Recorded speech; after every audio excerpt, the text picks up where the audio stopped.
Hello everyone. আহাচোন আজি আমি এটা অলপ ইজি কুৱেশ্যন এটা চাওঁ। মোক আচলতে কিছুমানে মেছেজ কৰি কৈছিলে যে DLED এক্সামৰ আহিব পৰা কিছুমান কুৱেশ্যন এন্ট্ৰেন্সত মানে আহিব পৰা কিছুমান কুৱেশ্যন দিব লাগে। সো মই তেনেকুৱা এটা কুৱেশ্যন দি দিছো চোৱাচোন যে কি ইফ এটা ত্ৰিভুজৰ ইয়াত কথা কোৱা হৈছে যে কি ত্ৰিভুজটোৰ কি ইফ ট্ৰায়াঙ্গল ABC এৰিয়া মানে কালিটো ত্ৰিভুজৰ কালিটো কিমান 18 সেন্টিমিটাৰ স্কয়াৰ তাৰ মানে কি 18 বৰ্গ সেন্টিমিটাৰ হল কি আৰু কালি আৰু বি মানে হল কি ভূমিটো বেস মানে হল কি আমি যদি এটা ত্ৰিভুজ আমি এটা চাও এনেকৈ এই ত্ৰিভুজটোৰ তাৰ মানে যিকোনো এটো সাপোজ আমি ধৰি ললো কি এটো ABC ত্ৰিভুজ let us consider this is a triangle ABC এটা কি ইয়া যিডাল আমি সচৰাচৰ আমি তলত থকা ডালকে আমি বেস বুলিলো ভূমি বুলিলো এডাল আসলে আর কি বি এনে যিকোনো এডাল বাহুৱে বি হ'ব পাৰে কিন্তু আমি সচৰাচৰ তলত থকা ডালক বি বুলি লও আৰু এই তলত থকা বাহুডালৰ এই বেসডালৰ ভূমিডালৰ বিপৰীতে থকা কোণটো আমি চাব লাগিব বিপৰীতে থকা কোণটো কি এইটো কোণ এই কোণটো বিপৰীতে আছে সেই কোণটোৰ পৰা এই বেসডাললৈ যদি আমি এডাল লম্ব মানে কি পাৰপেন্ডিকুলাৰ মানে কি এডাল এনেকুৱা ৰেখা যিডাল 90 ডিগ্ৰী হৈ থাকে যিডাল তাৰ মানে তলৰ ৰেখাডালৰ 90 ডিগ্ৰী এংগল কৰি থাকে তাৰ মানে সিধা ৰেখা এডাল এইডাল ৰেখা আমি এনেকৈ জানিলো এই ৰেখাডাল কি বুলি ক'ব লম্ব বুলি ক'ব আৰু এটো এনেকৈ ইলু মানে কি এই এংগলটো তুমি যদি জুখি চোৱা তেতিয়া কি পাবা যদি ফিগাৰটো একদম যদি ছবিটো একদম এক্সাক্ট হয় তেতিয়া এটো 90 ডিগ্ৰী হৈ যাব সো এটো ইমান জানিব নালাগে এটা কথাটো হল এই লম্ব দিলাকে কি বুলি কয় h বুলি কয় তাৰ মানে কি এটো হল h মানে কি হাইট আসলে উচ্চতা তাৰ মানে এই ত্ৰিভুজটোৰ ইডাল হল ভূমি তলৰডাল বিডাল আৰু ইডাল হল h ইকুৱেশ্যনৰ হেতু কথা কৈছে যে কালিটো দিছে আৰু আমি b আৰু h টো যদি আমি জানো তেতিয়া আমি কি কৰিব পাৰো ত্ৰিভুজৰ কালিটো এৰিয়াটো উলিয়াব পাৰো এৰিয়াৰ ফৰ্মুলাটো হল এইটো এৰিয়া ইজ ইকুয়াল কি half into b into h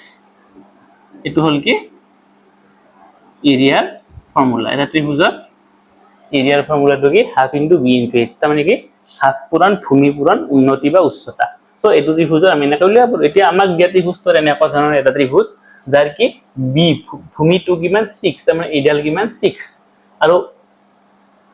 হাইটটো আমাক দিয়া নাই হাইটটো আমাক সুধিছে কিন্তু দিছে কি আমাক দিছে কালিটো দিছে কালি মানে কি এই ত্ৰিভুজটো কিমান জায়গা আগ্ৰি আছে how many area the triangle is occupied in the space এটো কি কালিটো গতে হেতু আমাক দিয়া আছে 18 সেন্টিমিটার স্কয়ার সো আমাক কি হচ্ছে এই হাইটটো কিমান হচ্ছে গতে আমি কিনকে চাম আমি ইনকে লিখিম এটো এটা তোমালোকে তো কৰিব ভাল লাগিব এটো টিক মাৰ্ক দিব দিয়া কোৱেশ্চন হ'ব গতে আমি সিম্পল আমি কৰিম যে কি লিখিম আমি ইনকে যদি লিখো we have লিখিলো যে হাফ ইনটু আমি কি পাও half into b into h is equal কি এরিয়া তোৰ মানে দিয়া আছে কিমান 18 ইয়াতে কিন্তু আমি কি নকৰো ইয়াত আমি ইউনিটটো নেলেখো ইউনিট মানে কি এককটো আমি নেলেখো এটা আমি সমাধান কৰিম না এখানে আমি ইয়াতে এককটো নেলেখো এটা আমি ইমপ্লাইজ দিলো এটা আমি b এর ভ্যালুটো আমাক দিয়া আছে হাফ লিখলো লিখি এতে b এর ভ্যালুটো আমাক কি দিছে 6 লিখলো h তো আমি নাজনো h তো ইনকে থাকবো আৰু এই ইনটুটা মানে কি নাম্বাৰ আৰু লেটাৰৰ মাজত দিতে ইনটু থাকে ইনটু নেদলিও মানে হৈ যায় আৰু ইয়াত কি আহিব এই আহিব এটা আমি কি কৰিম চাবা এই 2 এতে 6 আছে আৰু 2 আছে এইটো তলত আছে গতে 2 ৰে 6 কি হ'ব ক্যান্সেলেশন হ'ব কাটা কাটি যাব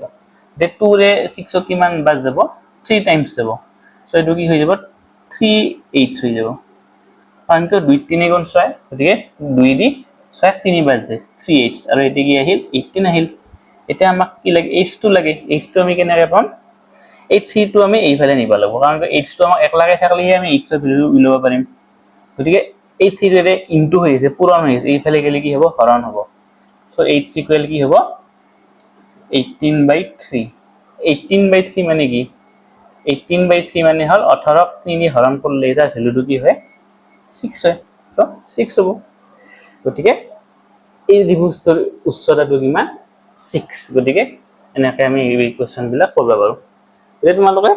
এক্সামত আহিলে এনেহেনকে এই এনেকুৱাকে পাতি লবা লৈ কিনে কৰি এইবিলাক নিলে একপাল লগা কথা নাই যেটো এইবিলাক টিক মাৰ্ক দিয়া কোৱেশ্চন থাকিব গতিকে এটো থ্যাংক ইউ